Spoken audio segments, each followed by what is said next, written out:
Ako po si Penny Belmonte ng National Anti-Poverty Commission na bumabati sa lahat ng Juana sa iba't ibang sulok ng Pilipinas ng isang maligayang buwan ng kababaihan. Juana, labanan ng pandemya, kaya! Ito ang tema sa pagdiriwang natin ng buwan ng kababaihan ngayong taon. Kaya sa episode natin ng Kalingang NAPC ngayong araw, bibigyang pugay natin ang mga kababaihang buong tapang na hinarap ang iba't ibang hamon ngayong panahon ng pandemya. Samahan niyo po ako para sa isa na namang talakayang punong-puno ng kalinga at puso dito sa Kalingang NAPC. Patay ka, hinahangat, sinasama, ipinagtatanggol, ikaw na may walang laya. Marami at matindi ang mga naging hamon ng pandemya sa ating mga kababaihan nitong nagdaang taon. Ayon sa ilang pag-aaral, kabilang ang Philippine Commission on Women, maaaring higit ang mga negatibong epekto ng pandemya sa mga babae kumpara sa mga lalaki. Maraming kababaihang manggagawa sa formal at informal na sektor ang nawalan ng trabaho at pagkakakitaan ng ipatupad ang lockdown at sapilitang magsara ang maraming establishmento noong Marso ng nakaraang taon. At dahil dito, libo-libong maralitan tagalunsod ang nakaranas ng kagutuman at nalugmok sa mas malalang kahirapan. Karaniwang ang mga babae, partikular ang mga nanay, ang gumagawa ng paraan upang masolusyonan ang mga problemang pampinansyal na kinakaharap ng kanilang mga pamilya. Magandang hapon po sa inyong lahat. Ako po si Marilyn Abila. Mula po sa Bulacan, Norsagaray. Isa po rin akong ina.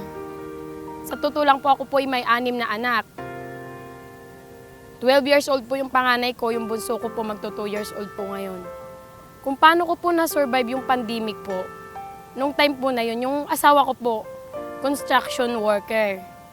Ngayon po, nawalan po siya ng trabaho. So, ibig sabihin po, ako po yung dapat na gumawa ng paraan po. So, ang ginawa ko po, nagkasambahay po ako, nagsa-sideline po ako ng labada, kahit ano po, planchadora, ganun po. Pumasok po ako ng katulong nung time po na yon para po ma-survive ko po yung pamilya ko. Ako po yung nagpapasalamat sa Kalingang NAPC under Secretary Penelope Del Monte sa kanya pong programa na upang mabatid po ng gobyerno natin po kung ano man yung dinaranas na kahirapan ng tulad po naming mahirap. Sa totoo lang po, 6 po yung anak ko pero hindi po ako kasali sa 4-piece.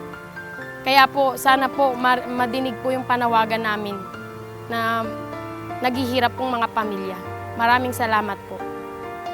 Magandang hapon po sa inyong lahat. Ako po si Jezebel Padre. From Bulacan po nakarating ako dito kasi kami mag-a-apply ng trabaho bilang isang nanay.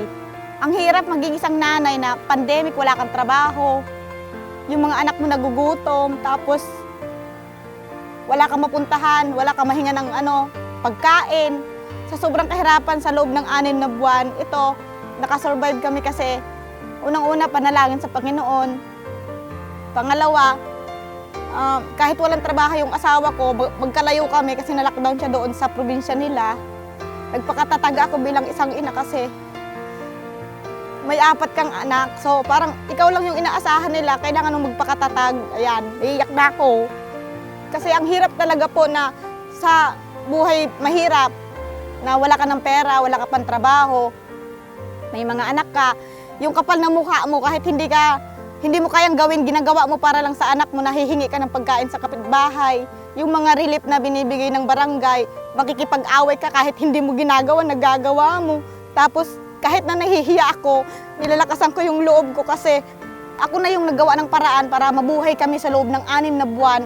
Kung paano yung araw-araw namin, isurvive ko na mapakain yung mga anak ko, masolusyonan ko yung problema namin sa pang-araw-araw namin pangangailangan. So ang panawagan ko lang po sana, kung sino po yung mas naghihirap, sana yun yung matuunan ng pansin na bigyan ng suporta ng gobyerno na katulad ko, 3 yung estudyante ko, hindi ko nakapag-aral kasi talagang wala akong pera para pag-aralin yung mga anak ko.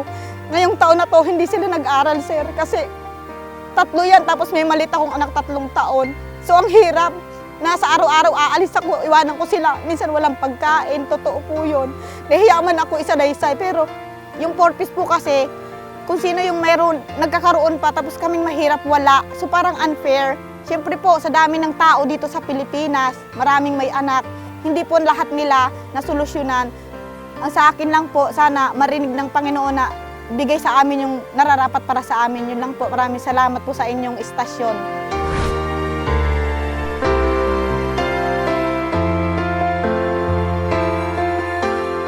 Pinangangambahang maraming maralitang kababaihan ang napilitang kumapit sa patalim at napabilang sa prostitusyon. Sa katunayan, nakakaalarma ang naging pagtaas ng kaso ng online sexual abuse and exploitation, kabilang ang mga menor de edad noong ipatupad ang enhanced community quarantine mula Marso hanggang Mayo ng taong 2020. Tumaas ang kaso ng OSAEC or online sexual abuse and exploitation ng halos 250% kumpara noong taon 2019. Tumaas din ang kaso ng domestic violence lalo na sa National Capital Region. Lubhang dumami ang bilang ng mga babae at batang nakaranas ng pang-aabusong pisikal, emosyonal at verbal sa loob ng kanilang mga tahanan.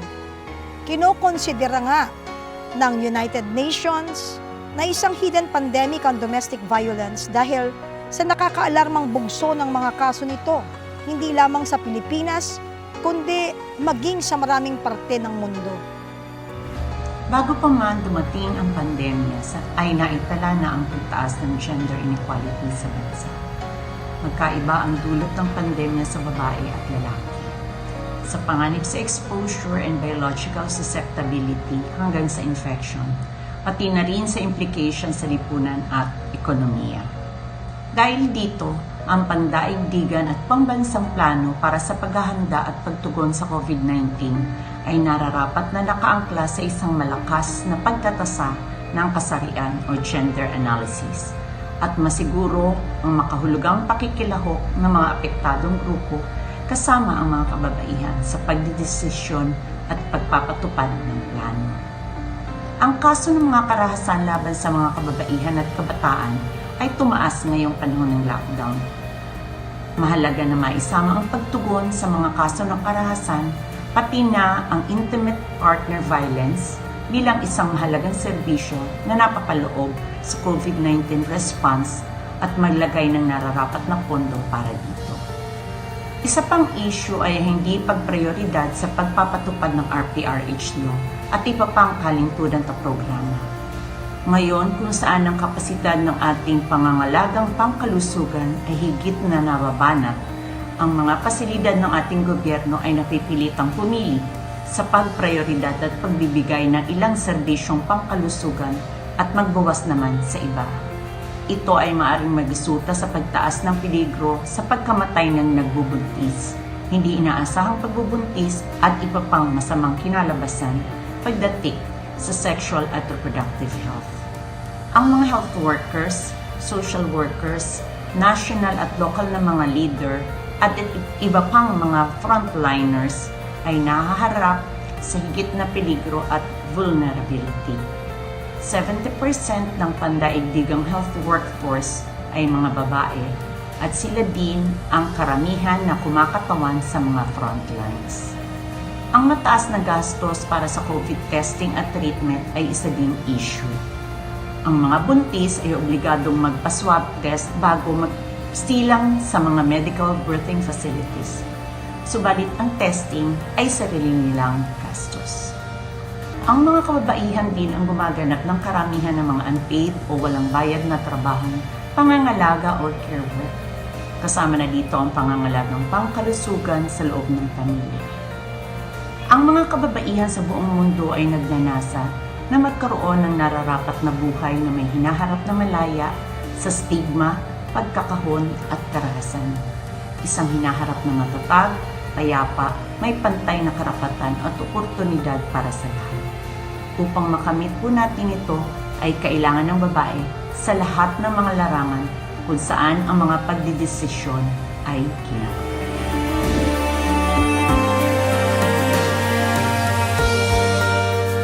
Gayunpaman, sa kabila ng kanilang mga nararanasan, karamihan sa mga kababaihan ay nasa unahan ng laban sa pandemya. Marami sa ating mga frontliners ay babae, mga nurse, doktor, at iba pang healthcare workers na unang linya ng depensa natin sa COVID-19 virus sa loob at labas ng bansa. Nakakalungkot isipin na marami sa kanila ang nahawa at nasawi habang gumagampan ng kanilang mga tungkulin. Mahigit 13,000 manggagawang pangkalusugan na ang nahawa at may pagkakataon pa nga na 20% ng kabuuang bilang ng mga kaso ng COVID-19 ay mga healthcare workers.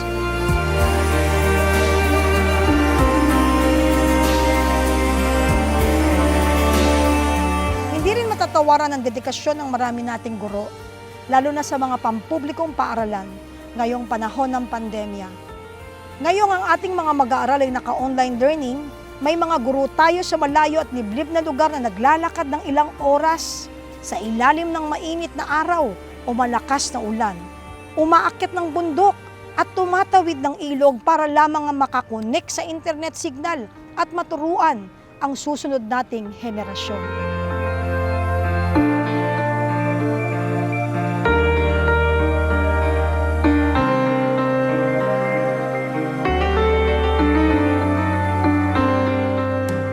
Nariyan din ang ating mga manggagawa at magsasaka na hindi humihinto sa paghahatid sa atin ng ating mga pang-araw-araw na pangangailangan. At sa nakaraang episode ng Kalingang NAPC, ibinahagi ng ating mga kapatid na magsasaka sa Nueva Ecija na palugi na nilang ibinibenta ang kanilang mga produkto at nababaon na sila sa utang dahil sa kawalan ng pamamaraan upang makarating sa mga pamilihan ang kanilang mga ani. Masakit isipin na kung sino pa ang nagpapakain sa atin ay sila pang nagugutom sa panahon na ito.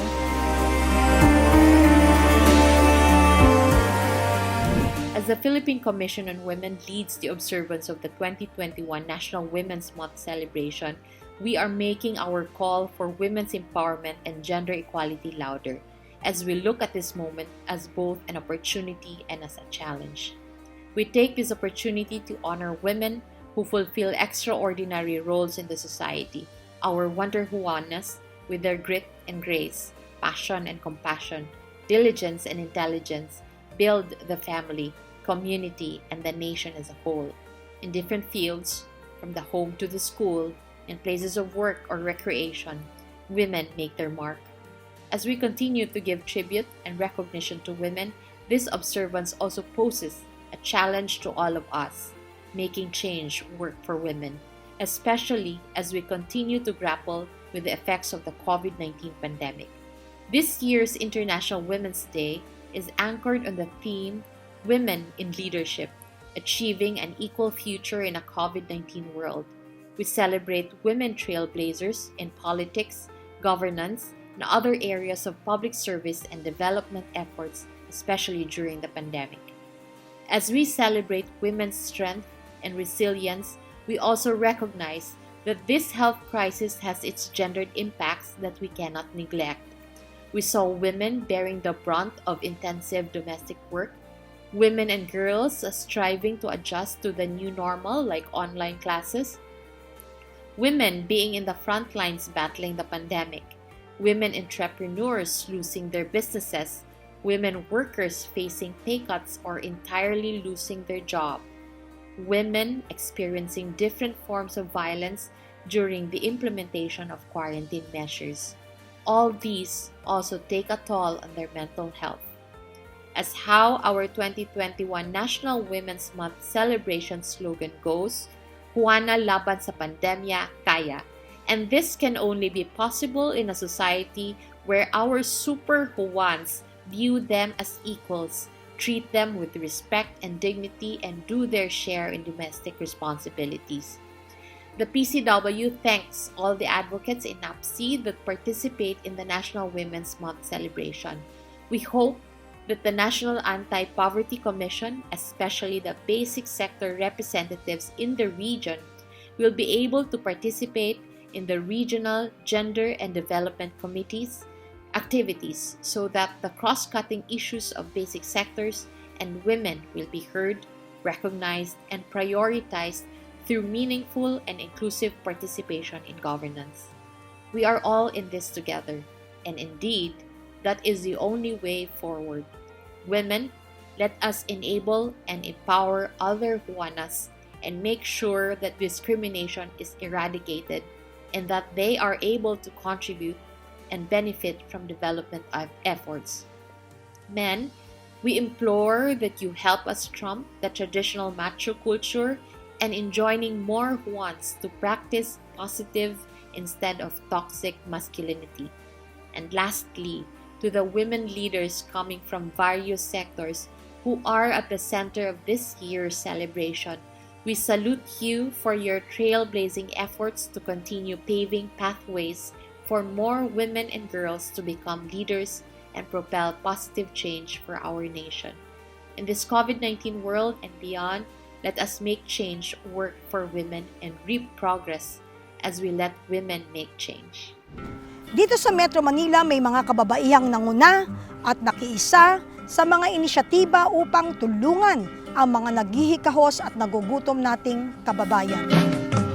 Kayo ba ang mga Maria Clara, mga huli at mga sisa, na di marunong na lumaban, kaapihay bakit iniluluha?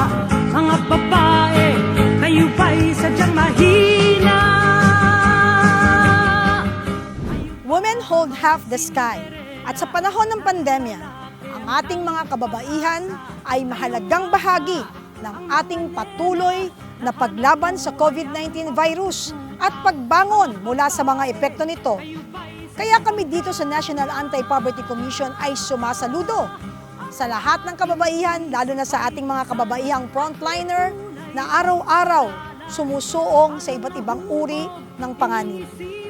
Gagawin namin ang lahat ng aming makakaya upang kayo ay matulungan at maprotektahan sa pamamagitan ng serbisyo, programa at mga pulisiya na tutugon sa inyong mga pangangailangan. Ako po ay nagpapasalamat sa inyong patuloy na pagsubaybay sa Paaralang Bayan at sa ating segment, ang Kalingang NAPC. At sa ngalan ng aming butihing Secretary at Lead Convener Attorney Noel Falongco at Undersecretary Paterna Ruiz, ako po si Ka Penny Belmonte na laging nagpapaalala na ang laban sa kahirapan ay laban ng buong sambayanan. At sa panahon ng pandemya, mas lalo nating ipakita, ipadama at ihatid ang Kalingang NAPC. Hanggang sa susunod at daghang salamat po sa ating lahat. Ang ating isip ay buksan at lipunay pag-aralan. Paano nahubog inyong isipan at tanggapin kayo'y mga libangan. Mga babae, ito nga ba'y kapalaran? Bakit ba mayroong mga Lisa, mga Lilyosa at mga Lorena na di natakot